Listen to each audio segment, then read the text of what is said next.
खबर तेज असर। आप देख रहे हैं लाइव सरगर्मियां न्यूज।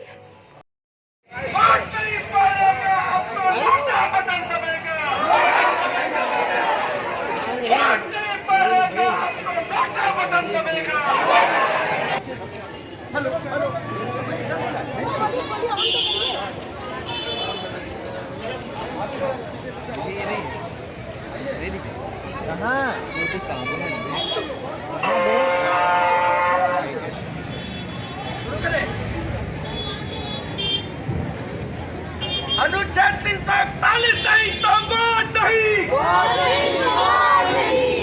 ओबीसी में मुस्लिम को डरता नहीं तो वोट नहीं।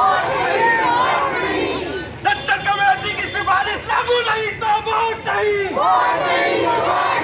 अनुच्छेद 341 की मतलब पाबंदी नहीं तो वोट नहीं। ओबीसी में मुस्लिम को डरता नहीं तो वोट नहीं।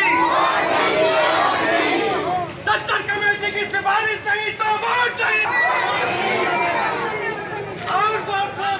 मोहम्मद शाकिब जिंदाबाद, शाकिब जिंदाबाद, ऑल इंडिया मुस्लिम मूवमेंट जिंदाबाद, ऑल इंडिया मुस्लिम मूवमेंट जिंदाबाद। 41 की बात नहीं तो वोट नहीं। नमस्कार, मैं पत्रकार फहीम लाइव सरगर्मियां न्यूज़ से।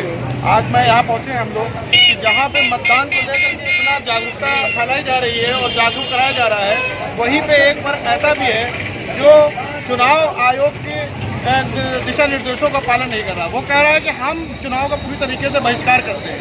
और ये जो इतने सारे लोग खड़े हुए हैं, ये कह रहे हैं कि हम चुनाव में शिरकत नहीं लेंगे और चुनाव अगर डालने जाएंगे भी तो वहाँ पे नोटा बटन दबाएंगे और चुनाव हमारा नहीं पड़ेगा।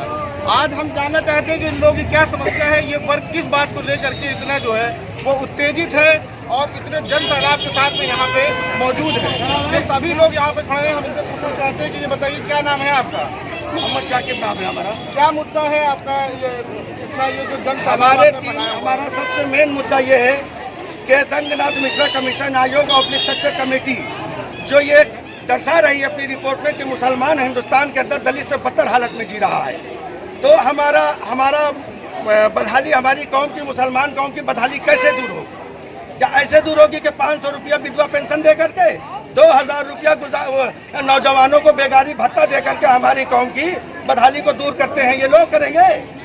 हमारा मुद्दा ये है कि अनुच्छेद 341 में से मजहबी पाबंदी हटाई जाए ताकि जो हिंदुस्तान का सबसे बड़ा आरक्षण का सबसे बड़ा पैकेज है उसमें मुसलमानों को हिस्सेदारी मिल सके, जो कि गलत तरीके से इसके ऊपर पाबंदी लगाई गई है कि हिंदू होना जरूरी है। इसके लिए मुसलमानों को क्यों नहीं दोगे? क्या मुसलमानों की हिस्सेदारी इसमें नहीं है?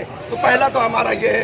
दूसरा ये है कि ओबीसी कोटे में मुसलमानों के साथ उसमें भी जास्ती हो रही है। 27% कोटे से 27% कोटा है, वो पूरा भर तो रहे हैं, लेकिन जब मुसलमानों को जो है हिस्सेदारी की भरने की बात आती है तो अगर 100 लोगों को जो है मान लेते हैं कि हमारे 100 नौजवानों को नौकरी मिलना है, हिस्सेदारी में उसके हिस्सेदारी में आती है, तो उसमें ये क्या करते हैं 2, 4, 5, 7 मुसलमानों के नौजवानों को भर्ती कर लेते हैं दिखाने के लिए कि मुस्लिम कोटा तो हमने भरा है, ओबीसी कोटा मैंने भर दिया है। लेकिन मेरे 95, 92, 93% जो नौजवान उनकी हिस्सेदारी दूसरे कौमों के ओबीसी को की जा रही है। तो इसमें मुसलमानों की अक्सरियत के हिसाब से इसमें उनका तो फिक्स किया जाए, तय किया जाए कि हमारी अक्सरियत के हिसाब से ओबीसी में मुसलमानों का क्या हिस्सेदारी उसको तय। आप इस संगठन तीसरा ये है रंगनाथ मिश्रा कमीशन आयोग और सच्चर कमेटी, इन्होंने 2005 और 2006 में केंद्र सरकार को अपनी रिपोर्ट दी है कि मुसलमान दलितों से बदतर हालत में जी रहा है।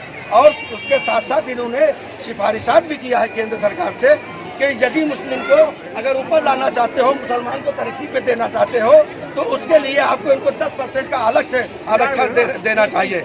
लेकिन उसके ऊपर कोई सरकार बात नहीं कर रही है। 2012 के मैनिफेस्टो में अखिलेश यादव का वो कहा गया था कि रंगनाथ मिश्रा कमीशन आयोग और सच्चर कमेटी की सिफारिश को लागू करते हुए हम जो है मुसलमानों को 18.5% कोटा देंगे। आप लोगों से वो चीज़ छुपी नहीं है। उनके मैनिफेस्टो में कहा कि आप मीडिया के लोग आपने सबने दिखाया था, लेकिन कहाँ है मुसलमान का 18.5% कोटा?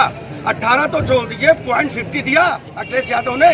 इसी तरह से सारी सेकुलर पार्टियां मुसलमानों का वोट तो लेती हैं, लेकिन जब मुसलमानों की तरक्की की बात होती है, उनके नौजवानों की तरक्की की बात होती है कि उनका विकास कैसे होगा, उनका डेवलपमेंट कैसे होगा, तो वहाँ पर सब जो है घूमने नाचने लगते हैं टेढ़ा टेढ़ा, कि मुसलमानों को देना कोई कुछ नहीं चाहता है। और मेरी तो सिर्फ और सिर्फ डिमांड यही है कि ये सेकुलर पार्टियां जो बरसों बरस से मुसलमानों का वोट लेकर के सत्ता पे काबिज होती आई हैं, इन्होंने मुसलमानों के लिए क्या किया है और आगे क्या करेंगे, ये है। आप यहाँ पे किसी पार्टी के पक्ष में खड़े हैं या किसी पार्टी का विरोध कर रहे हैं कि मतलब क्या है, मतलब आप? अजीब बात है, अजीब बात है। मैं यहाँ नोटा बटन का नारा लगा रहा हूँ और आप पूछ रहे हैं कि किस पार्टी का। क्या बात है? देखिए ऐसा होता है कि अफवाह बहुत तेज उड़ती है। लोग कहना ये है कि अगर किसी की लहर बन कहाँ है नोटा बटन, कहाँ है हमारा नोटा बटन? लाइए ऊपर नोटा बटन देखिए, देखिए क्या है। अब मुझसे सवाल मत करिए। सही। मैं किसी राजनीतिक पार्टी अभी आप जिस संगठन से कर रहे हैं, क्या नाम है? ऑल इंडिया यूनाइटेड मुस्लिम मूवमेंट। ये संगठन आपका? जी हाँ, मैं इसका खुद राष्ट्रीय अध्यक्ष हूँ और मैं मुस्लिम की लड़ाई, तो इसको अब ये लड़ाई यहीं पर नहीं रुकेगी, ये लड़ाई यहीं पर नहीं रुकेगी, ये लड़ाई परमानेंट होगी। और जब तक ये सेकुलर पार्टियों को सबक सिखा नहीं देंगे, जब तक हम पीछे नहीं हटेंगे, पूरी जिंदगी भर मजदूरी करेंगे, पूरी जिंदगी भर इसी मूवमेंट में लगाएंगे। लेकिन अगर हमारे नौजवानों को, अगर हमारी कौम को हिस्सेदारी नहीं मिलेगी, तो अगली बार ऑल ओवर इंडिया में मैं बता रहा हूँ, किसी भी इलेक्शन में कोई सेकुलर पार्टी ये राष्ट्रीय अध्यक्ष हैं ऑल इंडिया यूनाइटेड मुस्लिम मूवमेंट के, और वो जो है अपनी बात रख रहे हैं कि हम लोग किसी पार्टी का पुरजोर समर्थन करते हैं, नहीं विरोध करते हैं, हम सिर्फ नोटा बटन दबाएंगे और सरकार का हमारे किसी से कोई समर्थन नहीं। हम नोटा बटन दबाएंगे क्योंकि कोई भी सेकुलर पार्टी हो हमारे उसकी बात। मुसलमान की रिपोर्ट ठीक है।